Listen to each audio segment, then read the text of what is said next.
vedremo di compiere, non siamo mai stati fermi, le ulteriori attività per quanto ci riguarda e quindi essere pronti nel momento in cui la macchina si rimette in moto. Riportare l'autonomia al centro del dibattito politico, questo l'obiettivo della Regione all'indomani dell'insediamento dell'esecutivo Draghi. L'ennesimo round quindi, stavolta con l'istituzione di un comitato scientifico nuovo di zecca, chiamato a supportare con studi e numeri la battaglia a Roma della delegazione trattante, guidata proprio da Bertolissi.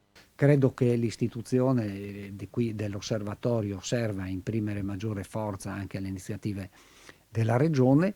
La task force è quindi costituita. Del nuovo comitato scientifico fanno parte, tra gli altri, docenti e costituzionalisti degli Atenei del Nord-Est, il Consiglio regionale, la CGA di Mestre, lo stesso Osservatorio per l'autonomia. Tutti si sono ritrovati per la prima volta in modalità online. Di passaggio amministrativo di grande significato per la Zaia, per il quale il fine resta soltanto uno, ovvero la firma dell'intesa con il governo. Una partita politica ma anche tecnica, in punta di diritto, in linea peraltro con la natura del nuovo esecutivo. Più nel dettaglio, aggiunge Bertolissi, bisogna riprendere in mano il testo della preintesa raggiunta con l'ex ministro Boccia e la questione dei LEA, i livelli essenziali di assistenza. A monte però si dovrà ribadire un principio generale. Se uno sa fare qualche cosa, lasciamoglielo fare, capisce cosa intendo dire, che è lo spirito pratico, quello che segue un imprenditore qualunque che rischia il suo capitale e alla fine, se non si ritrova in mano niente, porta i libri in tribunale.